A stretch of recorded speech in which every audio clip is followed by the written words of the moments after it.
讲到早餐，你就使得我很怀念当首席部长之前的那个日子啊。做了首席部长，其实没有所谓的偷鸡这个周末哈，周末的行程表也是满满满满的。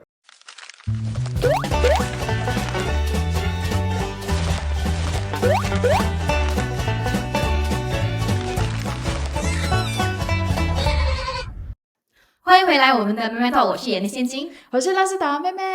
今天呢，我们来到有一个冷的地方，但是有一点小紧张，不懂是冷还是紧张，总之是很兴奋，因为我们来到了滨州首长的 office。对，大家好。那今天我们的特别的嘉宾就是滨州首长曹观友。各位大家早上好 ，Rashida and Yanis 我会比你们紧张的。为什么？你们是专业人士嘛？你也是专业人士，没有我们的专业不同。对，我们的专业不同，我们各自就仰慕彼此。首长，你每一天早上起来的时候，你的早餐 set 是长什么样子的？最喜欢的？讲到早餐，你就使得我很怀念当首席部长之前的那个日子哈。以前是比较有自由哈，去哪里想到要吃什么早餐，就去那边，自己驾车就去那边吃早餐。现在做了首席部长，时间是很紧凑了。近这几年都会在家简简单单吃面包跟这个生熟蛋作为我的早餐。为什么我讲怀念自由去选择吃早餐？因为那个早餐不管是什么早餐，不仅是美味的事物而已，是那个咖啡店、小贩中心那个环境、那个那种氛围、那种声音、那种味道、那种感觉，是我特别怀念的啦。这几年随着很多这个医学的报告啊，nutrition 的东西，吃鸡蛋其实对胆固醇没有什么影响，所以很多人都开始吃多一点鸡蛋，也是健康有益处。最近也有机会出国，以前说 miss 其他的小贩的美食哈，出国去你就会 miss 这个生熟蛋，不管在中国、台湾、日本都不会有这个生熟蛋。所以我们最近也教酒店的服务员怎样去做公干出差还有机会吃生熟蛋他们也很乐意配合，但是效果可能也没有这样理想，但是这个一种体验吧。也就是说是要吃那个食物，反而你要吃的是那个环境，有点热，但是那个热除了环境之外还有人情味，一个生活的习惯。首长所说的那种自由，如果他现在去那些早餐店去吃早餐，应该是第一口的生熟蛋，首长我可以给你拍照吗？第二口的生熟蛋，来有人拍你的小红书的那些照片啊video，然后甚至可能突然间上报纸今天首长在那里吃早餐啊什么之类，所以应该是要那个自由。我觉得首长要羡慕我们了。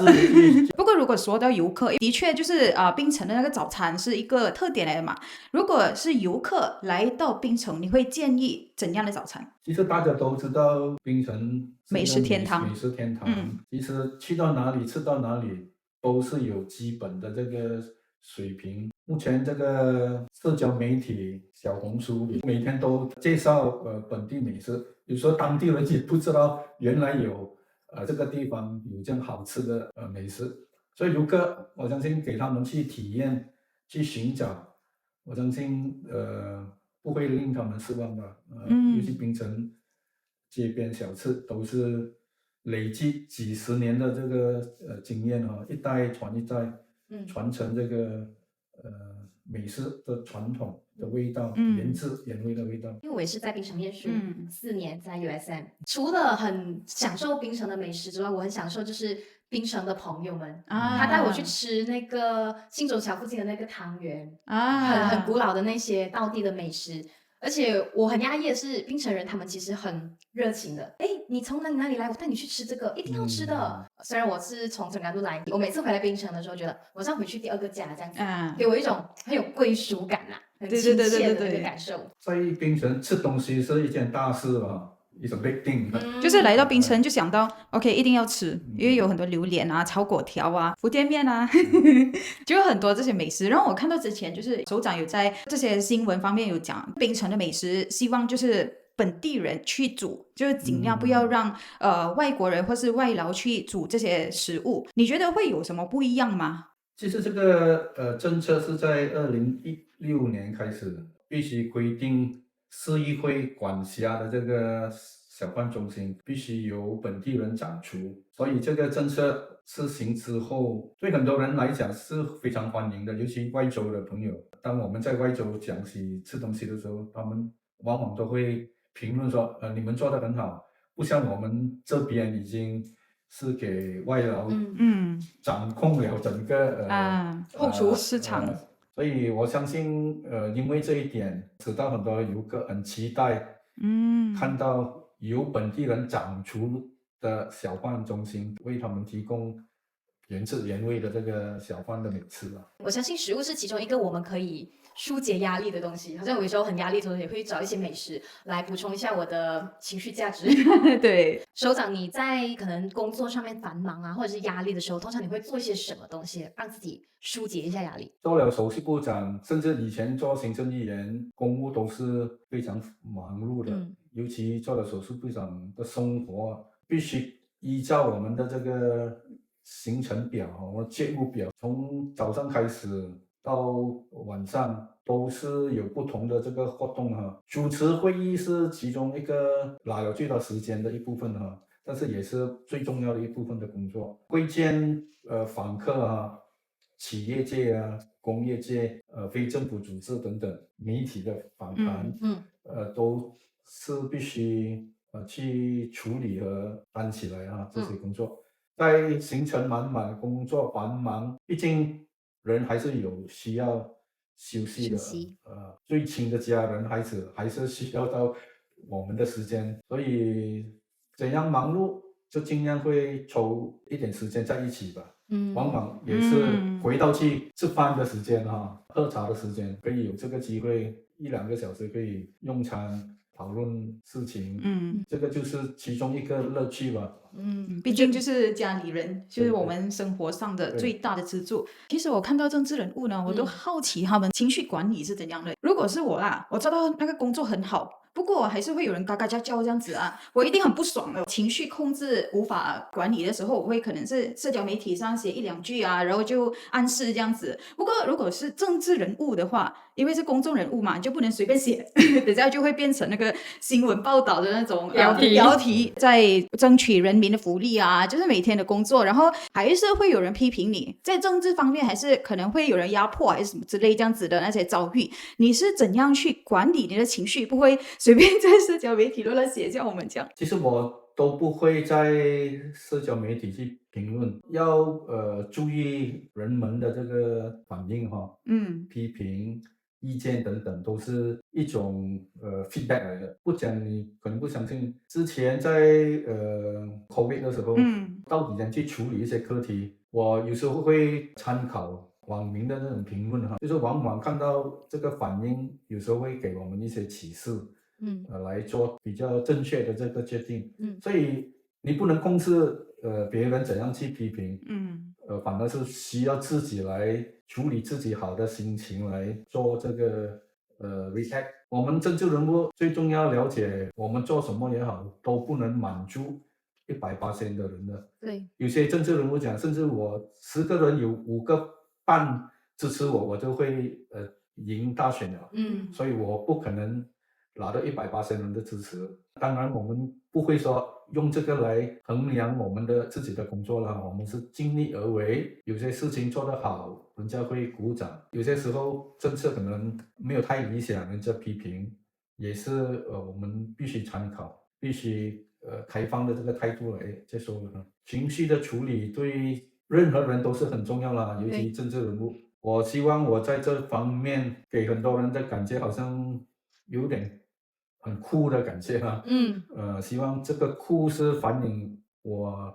处理情绪的那个能力了。我觉得刚刚首长有讲，就是可能大家觉得你有点酷啊，比较少笑啊。我在社交平台上面看的时候，其实感觉你的形象是给我一种和蔼可亲的。虽然他不是那种一直笑脸迎人，一直笑到很灿烂的那种，我每次都讲他是一个很慈祥的，好像爸爸这样子，就是让人家觉得是温柔的。然后他刚才有说，其实在情绪管理上面，他情绪是稳定的，而且他要用的方式是，我要先稳定我的情绪，我才能够很认真的去看网民们、我的 rakyat 们他写的东西。虽然他们写的东西可能有一些的情绪，但是他却可以控制好他的情绪。我不可以被他情绪挑起，反而我要看他写的东西是什么，我可以怎么调整我的一些的方案啊、一些的政策啊，来去帮助他们。因为人民他们有时候写的东西虽然是有情绪，但又恰恰就是因为有情绪之余，他们也正在面对的感受，而且他就是很重视这件事情，所以他才会有情绪。所以如果身为政治人物或者是一些的公众人物，他却因为这些的字眼或者是一些的情绪搅扰了自己，反而两个都有情绪了，那东西就做不好了。有时候看到一些信件，如果写到好像你刚才那种，带出他真正是很关心一个课题呢，反而会打动到我的心。这个事情对你这样要紧重要的话，你才讲出来嘛，所以我必须也用同样的认真的态度来处理，希望看到政府部门能够处理你所谈到的这个问题了。也是有它的这个作用的。What made him so furious and angry or concerned？就使到我也是要同等的这个态度来处理这个问题。真的，我觉得就是政治人物或是公众人物，不是每个人都可以当的。对，情绪稳定，对，要情绪稳定。而且我很喜欢首长这方面的管理，因为呢，他不是忽略那些比较没有建设性的批评，而是他会去研究为什么这些人会有这样的反应，然后同时呢，就是那些建设性的批评，就是对他的那些政策来说是一个 credit， 让他知道网民或是人民是怎么想的。那通常槟城其实我自己的朋友啊，每次我们出去玩的时候都是在weekday， 那周末的时候会比较少出去，因为他讲我很怕，因为有点塞车，去一个地方很远。那对于首长的话呢，你会选择在周末的时候是待在家里，还是你也会偷偷出去一下透个气啊？回到刚才的答案，做了首席部长其实没有所谓的透气这个周末周末的行程表也是满满的，所以可以讲有时候每一天都是工作的时间，就没有接触到一些新的东西。但是讲回来，因为我有机会到处跑去主持什么活动开幕啊，去拜访工厂啊，往往都看到很新鲜的东西，学到很多新的东西。以前我曾经分享过，会有企业或者非政府组织来提成他们一些建议书，所以我都非常开放的、很仔细的听，因为我当每一个 presentation 是一个免费的 tutorial，他把知识转移到给我，让我可以从专家那边学习到对某种课题、某一个这个项目的处理的办法和建议，累积我的这个知识的 knowledge base，使到我更了解一些课题了，我当作是一个非常宝贵学习的这个经验。我发现我跟首长有共同点，为什么呢？为什么我喜欢做访谈？为什么我喜欢做 podcast？是因为我觉得当跟一个人聊天的时候，你好像可以用最快的时间去偷取他的知识，因为你跟他谈话的时候，他一定会 sharing about 他的 expert 的地方，他厉害的地方。比如说我今天是跟首长聊天，我就知道首长 expert 的地方；跟一个心理学家聊天，我就很了解，哇，原来心理学的东西是这样，我不需要花可能2-3天或几个月时间去读一本书。他在我眼前就是一本好的书了。是的，不过这个也是要他自己的牺牲，就是他也是要面对很多外面的人。如果我是他的家人啊，我可能会埋怨他没有时间给我们，所以你的家人会埋怨吗？你怎样去补偿他们？所谓 quantity versus quality，没有能力给到 quantity 的时间，就确保 the limited quantity 的时间是 quality 的时间。但是目前孩子也是有自己的生活方式，然后思想随着这个科技发达也是改变了，往往有时候可以讲会脱钩的情况会出现的。不管你是首席部长或者一个普通老百姓，作为家长都会面对同样的问题那我们知道，就是槟城比较从事工业这一方面、高科技的那一方面，所以非常需要高技能的人才。不过呢，现在的情况就是很多的年轻人，他们比较希望他们可以在外国做工，因为可能是比较高薪啊，或是比较多的机会。有一位槟城的子民，他们跟你说：“我要离开槟城，我不要在这边做工。”你有什么话要跟他们说？人各有志，所以就像在我的办公室，不时都会有年轻人辞职，因为有更好的机会嘛，所以我从来不会留任何人的，因为当你有机会要寻找新的这个发展的空间的时候，我们不应该去阻止，希望他在新的岗位、新的地方有更好的发展的空间，对他也是一个好事，所以我的性格就是我不会挽留你，不是我不珍惜你的贡献，而是希望你有更好发展的机会和空间，所以你们提辞职信呢，我不会挽留的因为不是我不珍惜，而是我希望你有更好的发展。槟城是一个工业州，非常蓬勃发展，但是还是有年轻人会跑到去吉隆坡啊、新加坡啊或者其他国家，这个是很自然的现象哈。而槟城反观也是一个非常有吸引力的地方，吸引到很多外州的朋友。就算我自己也不是槟城出生的哈，我也是吉隆坡出生，但是来槟城已经45年吧，也是来理科大学，1980年到现在都已经是45年了哈。往往我们离开之后出去闯，还是思念怀念家乡的好哈。就是说可能槟城的朋友去外面生活10年8年过后，还是非常想念槟城哈。我身边也是有一个朋友，他讲，我虽然在吉隆坡工作，但是其实我想要嫁回去槟城因为他讲他离不开他的家人，就是他觉得爸爸妈妈老了的时候，我可以立刻马上就陪在他们的身边，还有就是槟城的食物 better 比另外 better 人情味还是在这里啊，心系还是在槟城啦。我觉得槟城就是应有尽有的一个地方你要工作也是有工作，然后你要嘈杂的地方也是有很多嘈杂的地方，你要看海马上就可以去看海了，然后你要看大自然那些可以去升旗山啊，看看风景啊，对，真的是应有尽有，不管是在旅游啊或是工作啊机会方面都是非常，你看我的出生地很好，就是因为我觉得它是一个综合，我在全港都长大，我全港都的话生活比较 slow 很慢很悠闲，得空就去看一下海，然后当我来到槟城的时候觉得我还可以 adapt，我觉得因为就是有一点点的繁忙，但是有一些的悠闲，但是我刚刚开始去到 KL 工作的时候，其实我很不习惯，因为那边的节奏太快，我赶那个 LRT 啊是跑的嘞，然后那个 escalator 人是等的嘛，我要爬的嘞，就是跑上去跑下去，就是我觉得整个节奏很快，然后我有一度觉得要不要回去槟城呢，就是我觉得 at least 在槟城有一些的发展，但是又不会太过快，所以这个真的是其中一个。我有跟我的丈夫说，其实以后老了要不要我们去槟城秋一下，一个 just nice 的地方，对，就是刚好恰合，就是能够让我们现在很多东西我们都讲要平衡，你工作要平衡，你的生活要平衡，所以我觉得槟城可以用来很平衡 everything， 你要生活你要工作都 OK 的一个地方。你看我们听起来就是Yannis对住槟城这回事很有兴趣那首长现在如果有一些人想要在槟城住，他们在哪一方面的工作机会是比较多的，或是比较缺人才的？呼吁一下叫人家来槟城。这个人才这个课题啊，这几年都成为一个工业领域的这个朋友在会面或者是在开会的时候会提到我们需要更加努力的培育更多的这个比如我们工业的这个人才呢，所以宾州政府也非常注重这一方面的发展，就是通过这些培训计划啊，或者是有一些工厂这个努力啊，直到我们还是可以吸引到人才来槟城工作。当然有些槟城人也会去到外州找更好的这个机会了。所以人才培训也是国家非常重视的，尤其这个 TVET 也是一个很热门的课题吧。希望这个人才培训是政府继续努力，一方面呢才能够确保我们的经济工业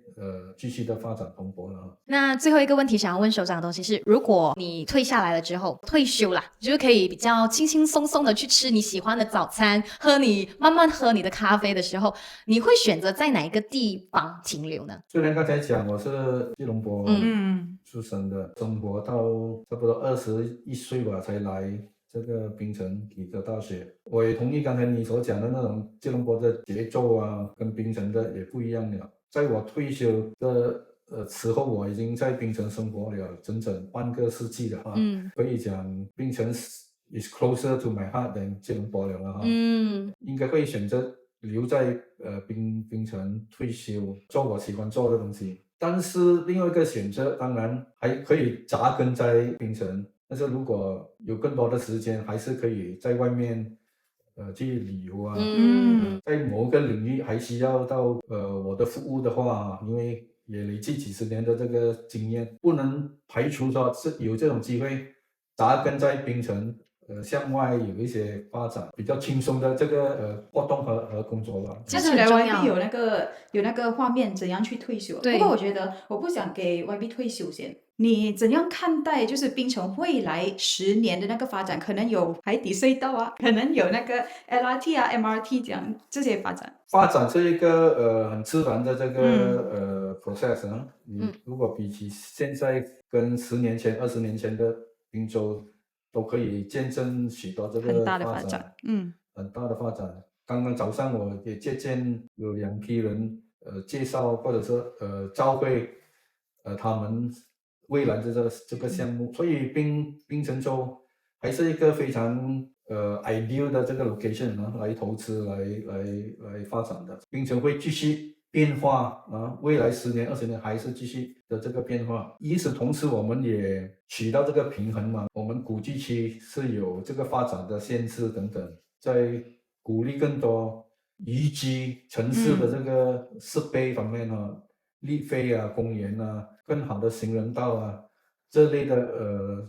工作会继续做下去，而起到一个比较平衡的发展。我们的基本设施、小贩中心、巴萨、完善我过去10多年都一直在提升。我相信大家都会感觉到基本设施的提升也必须跟着这个发展一起的进步了我们这个环保的这个努力，使到我们很多杂志都讲我们是一个宜居的城市啊，一个退休的城市。所以不管怎样的改变，我们还是保存这种代表槟城的这个特点，在发展快速进步的同时，我们还是可以照顾到人们的生活的素质我觉得真的要称赞一下槟城。我自己来槟城念书的时候，让我到现在都会维持的一个习惯就是出门要带环保袋因为我看到很多的安弟安哥很老了，70、80岁，他们去巴萨买东西他们都是带环保袋的嘞。很少你会看到有纸袋这件事情的。我就觉得这里的人不管他们去哪里，你会看到他们带那个环保袋，然后带他们的bekal去买东西的就是以前人就觉得应该是年轻人做的东西不是这里男女老少他们都有做这件事情。所以我其实真的挺喜欢槟城的，而且因为槟城我才有培养到这个带环保袋出门的习惯就是社会方面的教育也做到蛮好的。对，就反而也有教育到我就他们提醒了我真的你带那些环保袋啊，这些非常健康的那些意识真的是紧加搞要讲福建话吧你就是要给自己讲福建话对好，那首长最后一个问题想问的就是你刚才说其实你退了之后，其实在整段话你刚才有讲的是其实你就算真的退休你也退而不休，可能退下来但是不会停止休息，还是要为人民做贡献这方面也不一定是为人民，可能为自己为家庭。我也没有一个很具体的这个想法了有很多政治人物有一些能够做到退休之后完全已经不参与政治的工作，甚至评论都看不见了听不见了但是有一些退而不休还是那个心还在所以我相信我也是选择一个平衡的但是到时才看吧活在当下对，活在当下能够继续去做你热爱的事情。而且我觉得退休了之后忙碌也是一件好事来的，因为太无所事事没有东西做，其实也会很多想法然后又会无聊是吧？刚刚同学也讲到过越了几十年突然间退下来也不能够这样容易适应对，会有那个空虚感，也是要把生活充实起来对，就之后还是有充满活力的生活对 still a lot of life after retirement. Yes，就是我们的首长可以拍多点 vlog， 你的一日早餐，我觉得应该会有很多小粉丝会喜欢看的，你的简单的生活。那今天就非常谢谢首长在这里跟我们聊天，我们聊到他的早餐长什么样子，聊到他之后的生活是长什么样子。那今天这个 podcast 呢，非常谢谢首长来到这里，然后跟我们一起来聊天，让我们有这个机会来访问你啦。是的，谢谢你，感谢。那我们就到这里呢，我是闫妮现金，我是纳斯达妹妹，拜拜，再见。